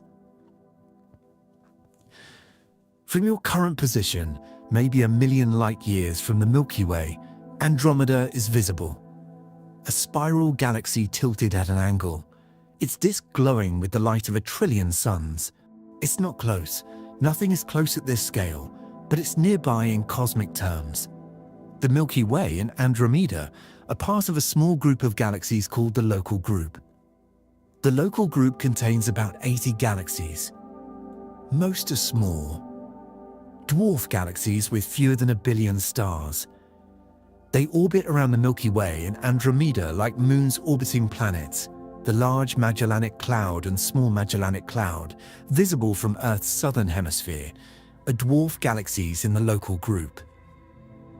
They're satellites of the Milky Way, orbiting it, slowly being pulled apart by its gravity.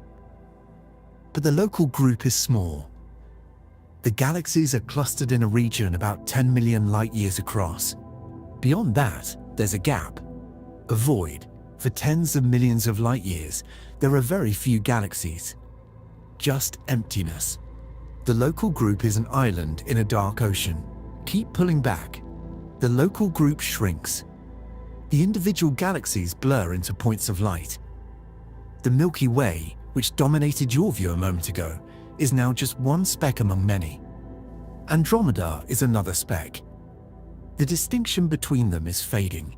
They're part of a group, and the group is becoming a single object. Around the Local Group, other groups and clusters come into view. The Virgo cluster is the nearest large cluster, about 54 million light-years away. It contains about 1,500 galaxies. Big ones, small ones, all bound together by gravity. The cluster is dense at the center, where giant elliptical galaxies dominate.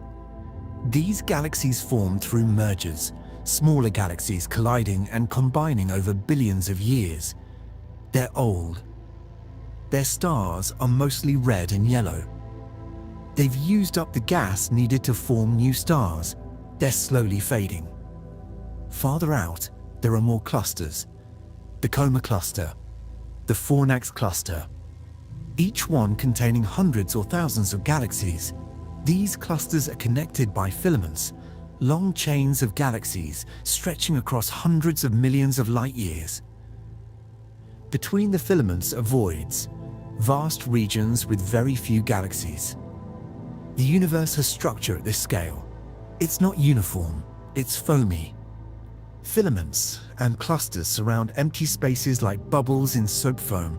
This structure formed from tiny variations in density in the early universe. Regions that were slightly denser than average attracted more matter through gravity. Over billions of years, those regions grew. Matter flowed along filaments toward clusters. The voids expanded as matter drained out of them. The result is the cosmic web, a network of filaments and clusters spanning the observable universe. The Local Group is part of a larger structure called the Virgo supercluster. A supercluster is a collection of galaxy groups and clusters.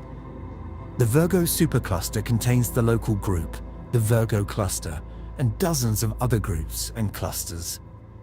It's about 110 million light-years across. It contains tens of thousands of galaxies, and it's just one supercluster among millions. But even superclusters are not the largest structures. Recent observations suggest that the Virgo supercluster is part of something even bigger, Laniakea, a supercluster complex spanning 500 million light-years. Laniakea contains about 100,000 galaxies. It's defined by the motion of galaxies flowing toward a central gravitational basin.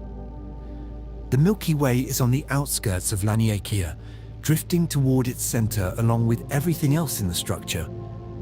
From your position now, maybe 100 million light-years from the Milky Way, these structures are becoming visible, not as individual galaxies anymore. You're too far away for that, but as concentrations of light, glowing regions where galaxies cluster, dark regions where galaxies are sparse, the foamy structure of the universe revealing itself. The Milky Way is gone now, not destroyed, just unplaceable.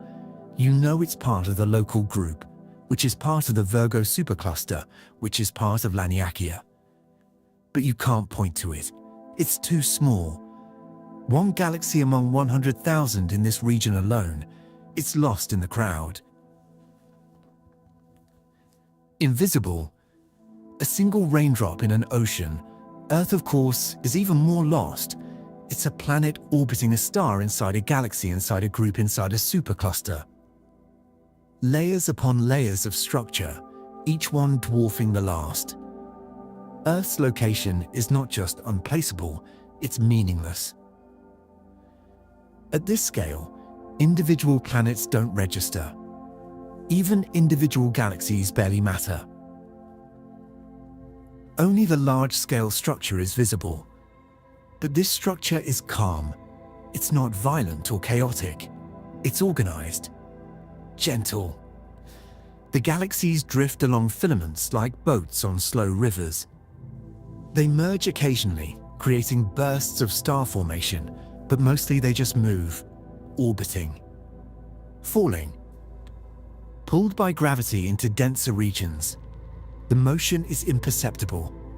Galaxies move at hundreds of miles per second, but they're so far apart that their positions barely change over millions of years. The voids between the filaments are eerie. They're not completely empty. There are some galaxies even in voids, but they're sparse. Most of the universe's matter is concentrated in filaments and clusters. The voids are like deserts, quiet, dark, unchanged by the activity happening elsewhere. Light crosses these voids for hundreds of millions of years without encountering much of anything. And the light itself is strange at this scale. You're seeing galaxies not as they are now, but as they were when their light left them. That light has been traveling for millions or billions of years. The galaxy you're seeing a billion light years away, it looked like that a billion years ago. It might look completely different now. It might have merged with another galaxy. Its stars might have aged and died. But you won't know for another billion years when the light showing those changes finally reaches you. This time, delay becomes more pronounced the farther you look. The most distant galaxies visible are seen as they were more than 13 billion years ago, when the universe was young. Those galaxies might not exist anymore, or they might have evolved into something unrecognizable. But their ancient light is only now reaching us, telling us what they were, not what they are. The universe is a museum of light. Every photon carries information about the past. The farther you look, the deeper into history you see. From this vantage point, far outside the Milky Way, you're seeing countless galaxies at countless different moments in time. Some are young and blue, actively forming stars. Some are old and red, their star forming days behind them. Some are colliding, creating spectacular bursts of light. Some are quiet and unchanged. It's a snapshot of cosmic evolution spread across space and time. The structures around you, The clusters, superclusters, filaments, voids are beautiful in their organization. They're drifting gently through space, not chaotic, not violent, just moving, existing. The universe is calm at this scale. It's only when you zoom in to galaxies, stars, planets that you find noise and activity in life. Out here, it's quiet, peaceful. A vast canvas painted with gentle brushstrokes of light. And now, for the final step. We're going to pull back one last time, to see the universe as a whole, to watch everything collapse into a single view, to understand, as much as minds like ours can, what it means to be part of something this